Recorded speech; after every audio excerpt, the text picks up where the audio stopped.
മണ്ഡലപൂജയ്ക്കായി ശബരിമല അയ്യപ്പ സ്വാമിക്ക് ചാർത്താനുള്ള തങ്ക അങ്കി വഹിച്ചുള്ള രഥയാത്ര അയ്യപ്പ സന്നിധിയിലെത്തിയപ്പോൾ ഭക്തി നിർഭരമായ വരവേൽപ്പ് നൽകി സ്വീകരിച്ചു.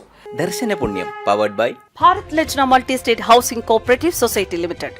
ശബരിമല വിശേഷങ്ങൾ പവർഡ് ബൈ BLM. എല്ലാവർക്കും ഭവനമുള്ള ഇന്ത്യ BLMന്റെ ലക്ഷ്യം. തുടർന്ന് തങ്ക അങ്കി ചാർത്തി അയ്യപ്പന് ദീപാരാധന നടന്നു. കണ്ണും മനസ്സും കുളിർമയേകുന്ന ഒരു കാഴ്ച തന്നെയാണ് ഇത് അയ്യപ്പ ഭക്തർക്ക് നൽകിയത്.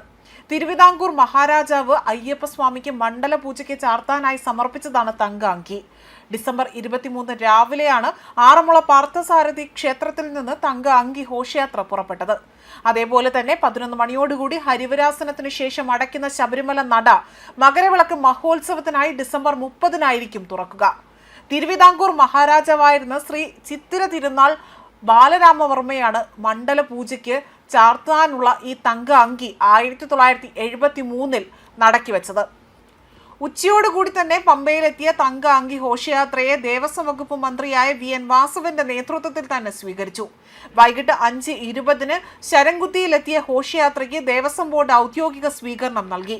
എക്സിക്യൂട്ടീവ് ഓഫീസറായ OG Biju, administrative officer S Srinivas, welfare controller Shanthakumar എന്നിവരടങ്ങിയ സംഘം ഈ ശരംകുത്തിയിലെത്തി തങ്ക അങ്കി ഘോഷയാത്രയെ സ്വീകരിച്ച് സന്നിധാനത്തേക്ക് ആനയിക്കുകയാണ് ഉണ്ടായത്.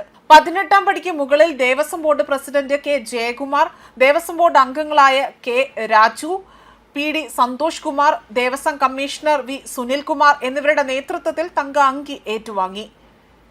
ADGP S Sreejith, Devaswom board chief engineer Ranjith K Sekhar എന്നിവർ സന്നിഹിതരായിരുന്നു ഈ സമയത്ത്. തുടർന്നുകൊണ്ട് തന്നെ സോപാനത്തിൽ വെച്ച് തന്ത്രി കണ്ഠരര് മഹേഷ് മോഹനരും മേൽശാന്തി ED പ്രസാദ് നമ്പൂതിരിയും സഹശാന്തിമാരും ചേർന്നുകൊണ്ട് തങ്ക അങ്കി ഏറ്റുവാങ്ങി ശ്രീകോവിലിനുള്ളിലേക്ക് കൊണ്ടുപോവുകയാണ് ഉണ്ടായത്.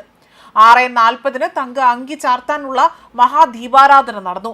തുടർന്നുകൊണ്ട് തന്നെ ഭക്തർക്ക് തങ്ക അങ്കി വിഭൂഷിതനായ അയ്യപ്പസ്വാമിയെ ദർശിക്കാൻ അവസരമൊരുക്കുകയാണ് ഉണ്ടായിരിക്കുന്നത്. അതേസമയം മണ്ഡല പൂജയോടനുബന്ധിച്ചുകൊണ്ട് ശബരിമല ദർശനത്തിന് വെർച്വൽ ക്യൂ, സ്പോട്ട് ബുക്കിംഗ് എന്നിവയിൽ നിയന്ത്രണം ഏർപ്പെടുത്തി. തങ്ക അങ്കി ഘോഷയാത്ര എത്തുന്ന ഇന്നേ ദിവസം തന്നെ 3000 പേരുടെ മണ്ഡല പൂജ നടക്കുന്ന ദിവസങ്ങളിൽ 35,000 പേരുടെ മാത്രമാണ് വെർച്വൽ ക്യൂ വഴി അവരെ അവിടേക്ക് കടത്തിവിടുക, അല്ലെങ്കിൽ അതിനായി അനുവദിക്കുക. ഈ 2 ദിവസങ്ങളിലും സ്പോട്ട് ബുക്കിംഗ് 2000 ആക്കി കുറച്ചിട്ടുണ്ട്. മാത്രമല്ല രാവിലെ 9 മണിക്ക് ശേഷം നിലയ്ക്കൽ നിന്നും 10 മണിക്ക് ശേഷം പമ്പയിൽ നിന്നും ഭക്തരെ സന്നിധാനത്തേക്ക് കടത്തിവിടുന്നതുമല്ല. ഘോഷയാത്ര ശരംകുത്തിയിൽ എത്തിയ ശേഷം മാത്രമായിരിക്കും ഭക്തർക്ക് അവിടേക്ക് എത്താൻ സാധിക്കൂ എന്നതായിരുന്നു മുൻകൂട്ടി അവിടെ വ്യക്തമാക്കിയത്. അതേപോലെ തന്നെ മണ്ഡല പൂജയോടനുബന്ധിച്ച് ശബരിമലയിൽ വലിയ തിരക്കാണ് അനുഭവപ്പെടുന്നത്. മാത്രമല്ല ശബരിമലയിൽ അവിടേക്ക് എത്തുന്ന ഭക്തജനങ്ങൾ വലിയ രീതിയിലുള്ള മുൻകരുതലുകൾ കൂടി സ്വീകരിക്കേണ്ടതുണ്ട്. ഈ സമയങ്ങളിലെല്ലാം വലിയ തിരക്ക് അനുഭവപ്പെടാനും ആ ഒരു സാഹചര്യം നിലനിൽക്കുന്നതിനാൽ തന്നെ അവർ ജാഗ്രതയോടുകൂടി തന്നെ ദർശനം നടത്തേണ്ടതും അനിവാര്യമാണെന്നതാണ് മറ്റൊരു വസ്തുത. ന്യൂസ് ഡെസ്ക് കർമ്മ ന്യൂസ്.